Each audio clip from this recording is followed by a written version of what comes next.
Paz do Senhor, amados.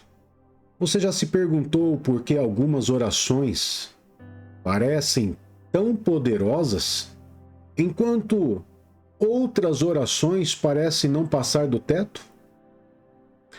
Hoje nós vamos desvendar um dos maiores segredos da oração eficaz. E ela se encontra na estrutura da oração que nós conhecemos como Pai Nosso. Aonde Jesus ele simplesmente nos deixou um modelo perfeito de oração e com certeza pode transformar a vida do cristão. Existem 8 passos dentro dessa estrutura de oração chamada Pai Nosso, 8 passos, 8 chaves que vai fazer com que você consiga desenvolver uma oração eficaz, uma oração de autoridade, aonde, obviamente, também você vai poder experimentar de respostas sobrenaturais. Amém, queridos? Então fique comigo até o final desse devocional de hoje, porque Deus tem algo especial para você, para te ensinar nesse dia de hoje. E antes de começarmos, eu quero já pedir a você para que você deixe o seu like, se inscreva no canal e ative o sininho de notificação para receber conteúdos que vão edificar a sua fé. Amém? E desde já, aqui no comentário do vídeo, logo abaixo aqui do vídeo, comenta lá. Você tem dificuldade de orar? Escreve lá sim, não, já teve. Escreve lá, você tem dificuldade de orar? E vamos conversar sobre isso, vamos meditar nesse devocional de hoje sobre esse tema tão importante que é Pai Nosso, a chave para uma oração poderosa em 8 passos simples. Queridos, Jesus ele teve todo o cuidado de ensinar os seus discípulos a orar. Ele criou ali uma estrutura para que a oração dos seus discípulos fosse eficaz. E não fosse aquelas coisas repetitivas, não fosse aquelas coisas monótonas, mas fosse algo realmente de intimidade com Deus. Então, ele inicia ensinando os seus discípulos algo poderoso, chamando de Pai Nosso. Por isso que nós conhecemos essa oração de Pai Nosso. Mas você pode perguntar assim, pastor, mas não basta eu orar a oração Pai Nosso que está ali na sua essência, Pai Nosso que estás no céu, santificado seja o teu nome. Só isso já não é o suficiente? Daí eu te pergunto, você imagine se você, tudo que você quisesse do seu pai ou da sua mãe, se resumisse em 20 segundos de uma palavra, de uma frase. Tudo. As suas dores, seus anseios, pecados, liberar perdão, fortalecimento, direção, adoração, tudo. Se resumisse em 20 segundos. Você acha que seu pai e sua mãe, eles iriam ficar satisfeitos com uma oração decorada? Uma oração onde não diz o que você sente no teu coração? Você vai falar assim, pastor, se eu fizesse uma oração dessa para o meu pai e para minha mãe, eu acho que eles não iam entender muita coisa. Eu acho que não ia fazer muito sentido. Pois é. Por que você acha que essa oração de 20 segundos faria sentido para Deus? Claro que Deus sabe todas as coisas, mesmo antes de nós abrirmos a nossa boca. Mas Deus ele quer mais do que uma decoreba. Ele quer a intimidade. Por isso que a oração ela começa com Pai Nosso. Ele quer uma intimidade com seus filhos. Então, o que nós chamamos de Pai Nosso, na verdade, é uma oração estruturada. É como se fosse colocado vários tópicos. E aqui no caso 8 tópicos que leva você a uma verdadeira profundidade de intimidade com Deus. Então vamos analisar na Bíblia, nosso texto base, Mateus capítulo 6, verso 9 a 13, onde Jesus ensina os seus discípulos a orar. E ele ensina os seus discípulos dizendo assim, ó: vocês devem orar assim: Pai nosso, estás nos céus, santificado seja o teu nome. Venha o teu reino. Seja feita a tua vontade, na terra como no céu. Dá-nos hoje o pão nosso de cada dia. Perdoa as nossas ofensas, como também perdoamos aqueles que nos ofendem. E não nos deixeis cair em tentação, mas livra-nos do maligno. Pois teu é o reino, o poder e a glória para sempre. Amém. Então Jesus, queridos, ele foi ali ensinar os seus discípulos a como fazer uma oração eficaz. Uma oração que realmente traga intimidade. Né? Porque o que traz intimidade, queridos? É o relacionamento. Não tem como você gerar intimidade decorando 20 segundos do que chamam de oração e você falar que através de 20 segundos de oração você cria intimidade com Deus. Quando na verdade nós temos que entender que essa estrutura é o que vai me fazer fluir na oração. E aqui eu quero explicar para você detalhadamente isso. Se você tiver papel, caneta nas mãos, pega aí. Ou até mesmo com a Bíblia aberta em Mateus 6, do 9 ao 13, vá colocando aí os 8 passos dessa oração. Por quê? Quando começa a oração, Pai Nosso que estás nos céus, o que Jesus está ensinando aqui? Que a oração ele começa reconhecendo a nossa paternidade espiritual. Nós temos que entender que Deus é o nosso Pai.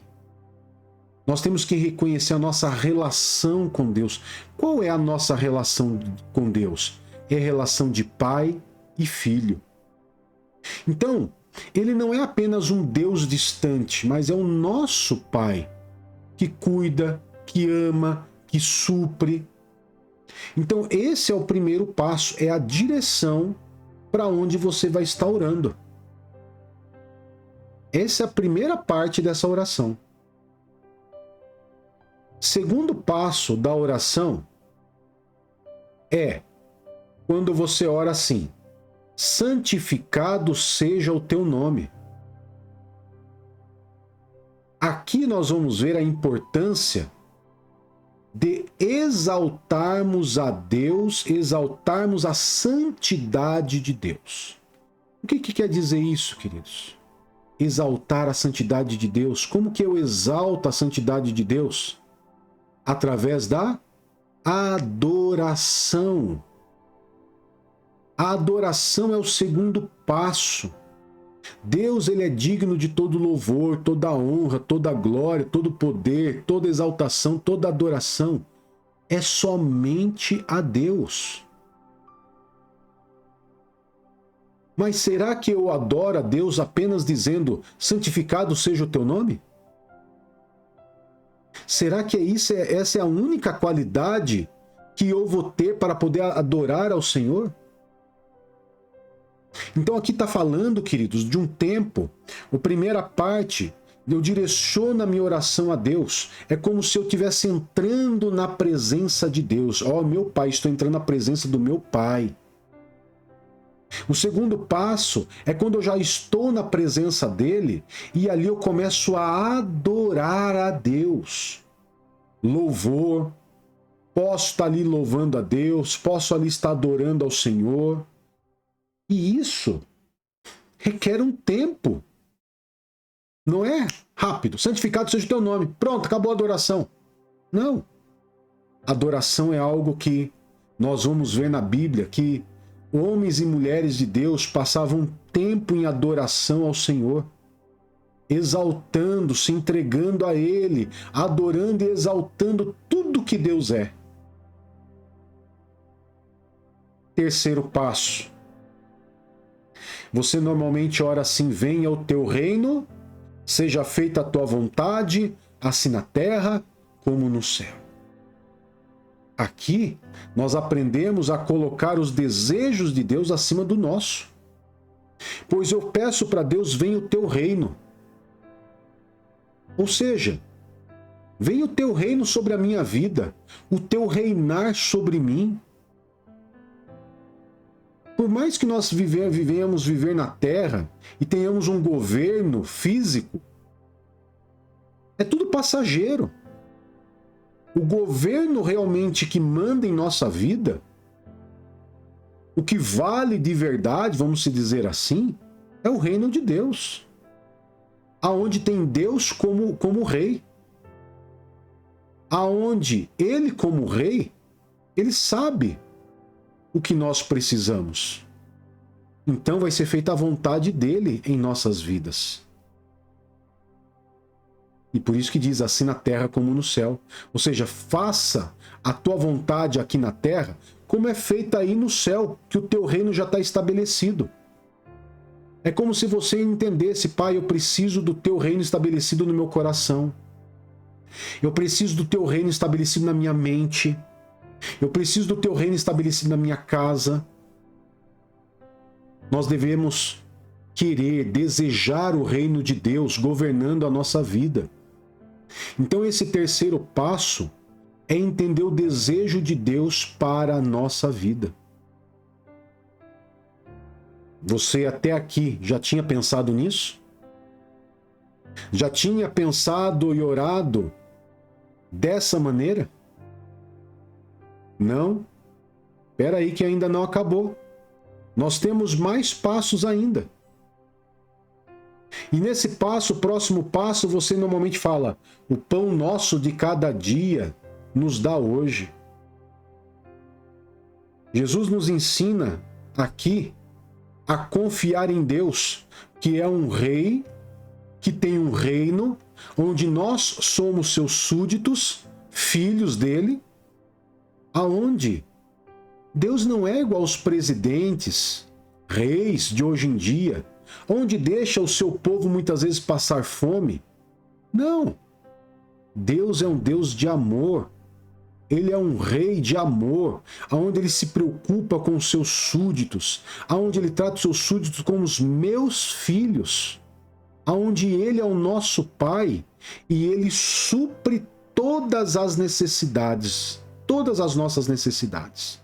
Então Jesus ensina através dessa simples frase: o pão nosso de cada dia nos dá hoje. Ele nos ensina: olha, essa frase significa que você precisa confiar em Deus, que Ele vai suprir todas as tuas necessidades. Se você se submeteu à vontade de Deus, se você clamou o reino dele na tua vida, se você tem sido submisso a Deus, Ele vai suprir todas as suas necessidades. E aqui não se trata apenas de comida, mas de provisão espiritual, emocional, financeira, porque nós vivemos num mundo físico. Então esse quarto passo, ele fala do quê? Das nossas necessidades. Quinto passo, quinta chave. Você ora assim: e perdoa-nos as nossas dívidas. Aqui Jesus nos ensina que a confissão de pecados é essencial para uma vida saudável. Você acha, se a confissão de pecados não fosse algo legítimo, real, ele teria ensinado isso para os seus discípulos? Daí eu te pergunto: qual foi a última vez que nós confessamos nossos pecados? Quem perdoa os nossos pecados é Deus, queridos. Deus perdoa os nossos pecados. Mas talvez você que nos acompanha e assiste ministrações sobre cura e libertação aqui no canal, você pode falar assim, mas pastor, o senhor fala que nós devemos confessar os nossos pecados uns aos outros. Sim, para que haja cura, não para que haja perdão. Quando nós fazemos esse ato de confessar os nossos pecados uns aos outros, quem que perdoa os nossos pecados? Deus. Mas para haver cura no nosso corpo, nós confessamos os pecados uns aos outros. Tiago 5,16. Então Jesus ele ensina que a confissão de pecados é essencial para uma vida espiritual saudável e limpa.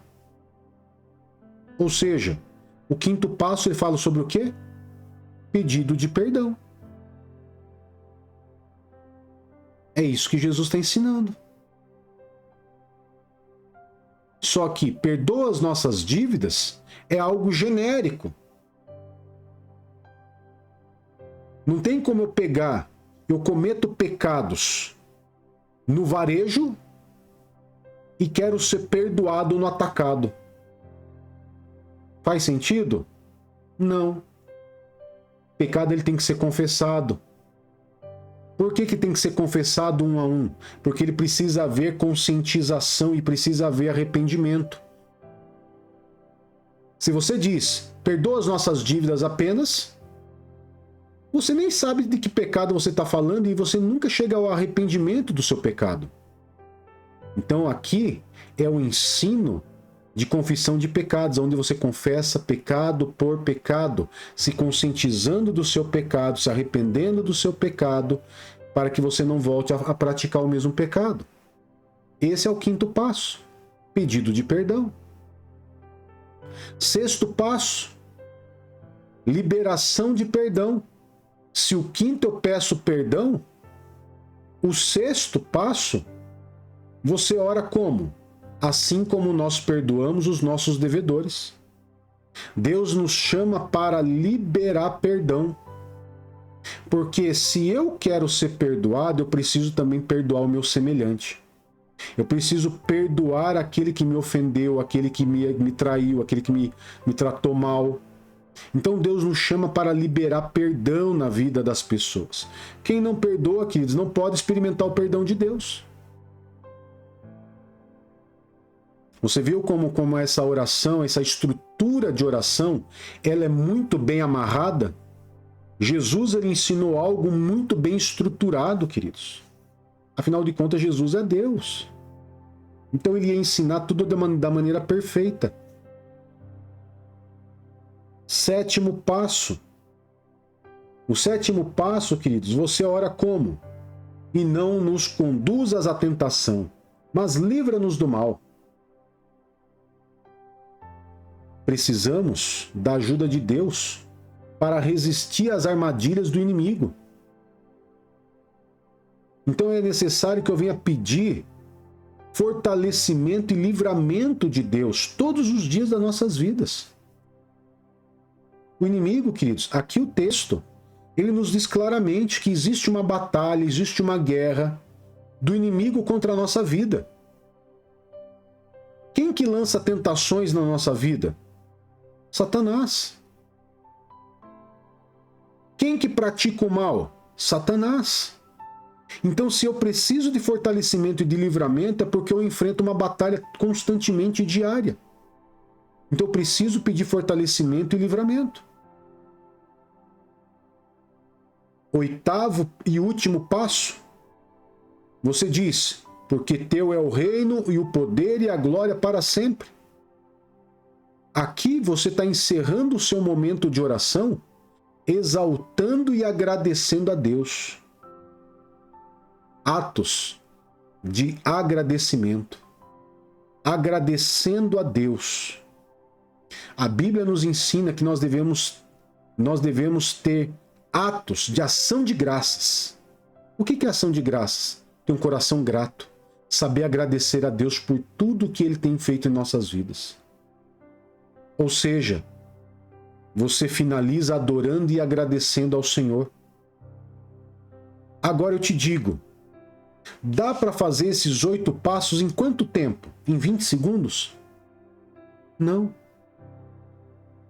Se você fizer bem feito esses 8 passos, o mínimo de tempo que você vai ficar orando é 30 minutos. 30 minutos de oração. Daí você para e pensa assim: pastor, eu nunca pensei em orar 30 minutos. Até porque, queridos, olha só que interessante, existe uma pesquisa, e nessa pesquisa diz que um cristão, a média de oração, a média de tempo de oração de um cristão é de 3 minutos. 3 minutos.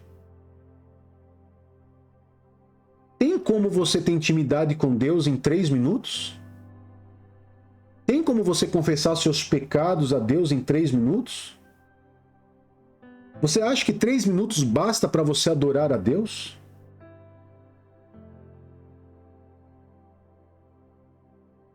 Você entende por que eu digo que a forma que Jesus ensinou não é uma oração, mas como se deve orar? É uma estrutura de oração em 8 passos.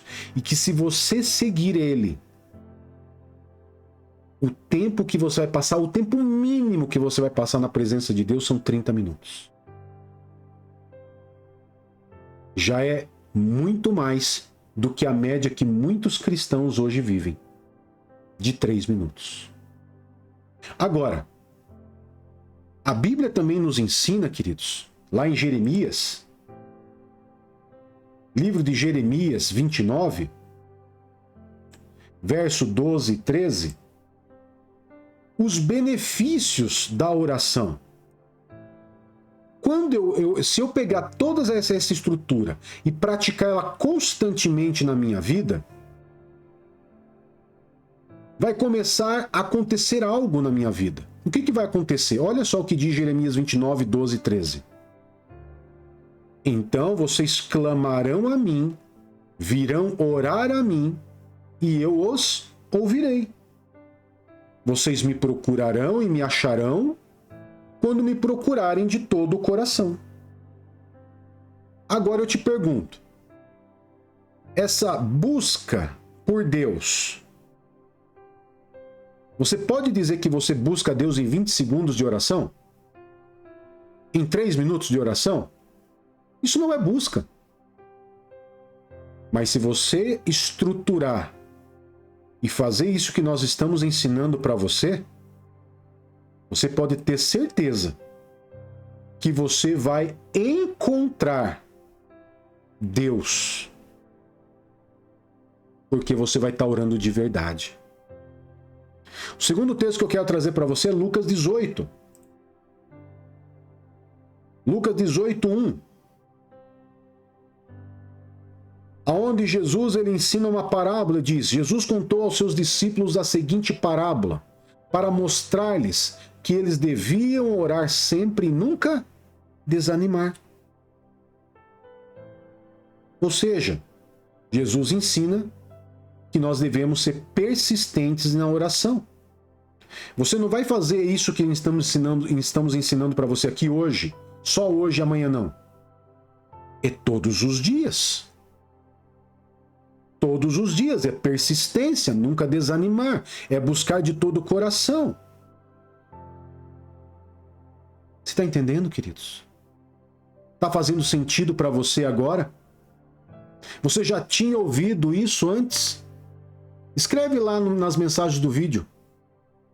Você já sabia sobre a estrutura da oração que nós chamamos de Pai Nosso? Você já conhecia? Coloca lá sim, não. E eu quero te fazer um desafio a você orar seguindo esses 8 passos do Pai Nosso. E você anotar as suas experiências que você vai ter nos próximos dias. E você vai ver como que a sua oração ela vai se tornar mais poderosa e você vai ter mais respostas de oração. Amém? Se você quer experimentar uma oração poderosa, siga o modelo que Jesus nos deixou, queridos. Essa é a forma mais simples. Jesus nos deixou um modelo. Siga. O Pai Nosso não é apenas uma reza decorada, mas ela é uma estrutura que nos ensina a nos conectar verdadeiramente com Deus. Então, se essa palavra falou com você, compartilhe esse vídeo com alguém que precisa aprender a orar e vamos espalhar essa verdade poderosa. Amém? Deixa eu orar por você. Amado Pai, em nome do Senhor Jesus, eu agradeço ao Senhor por nos revelar de maneira poderosa esses 8 passos simples de poder orar. Que nós possamos, Pai querido, aplicar esses passos nas nossas orações. Porque o Senhor é o nosso Pai, toda adoração nós devemos somente a Ti, e nós precisamos cada vez mais de intimidade contigo, de buscar o Senhor de todo o coração. Então, Pai querido, eu coloco diante do Senhor cada irmão e cada irmã que meditou conosco nesse devocional, para que essa palavra seja motivadora e impulsione eles a viverem uma vida de oração, conectada contigo. Em nome de Jesus. Amém e graças a Deus. Que Deus te abençoe, que Deus te guarde e até o nosso próximo devocional. Tchau, tchau.